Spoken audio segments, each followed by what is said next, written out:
এলে যে অসুস্থ বলে। তার মানে আমি সুস্থ হলে আবার ফিরত চলে যাবে। আপনি কি সুস্থ হন, পরের কথা পরে দেখা যাবে।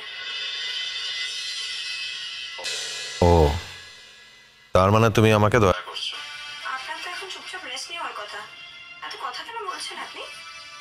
দেখো এমন, আমি একবার তোমাকে কথা বলেছি, আর যাই করো আমাকে কথা দেখিও।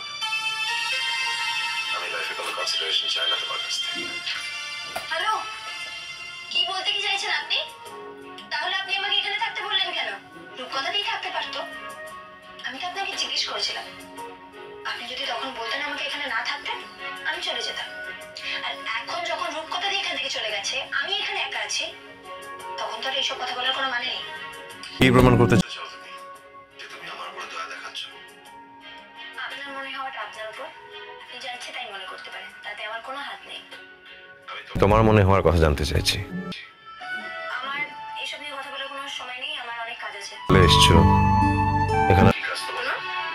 আমি তো ডাক্তারি করি, একজন বুদ্ধি ডক্টর, কাজেই আমার সমস্ত কাজ হসপিটালেই থাকার কথা, অন্য কোথাও নয়।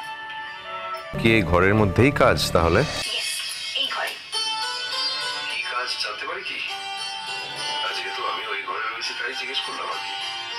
আপনি তো একজন পেশেন্ট, আপনার সেবা যত্ন করা, আপনাকে স্পাঞ্জ করানো, আপনার দেখভাল করা, এগুলোই আমার কাজ।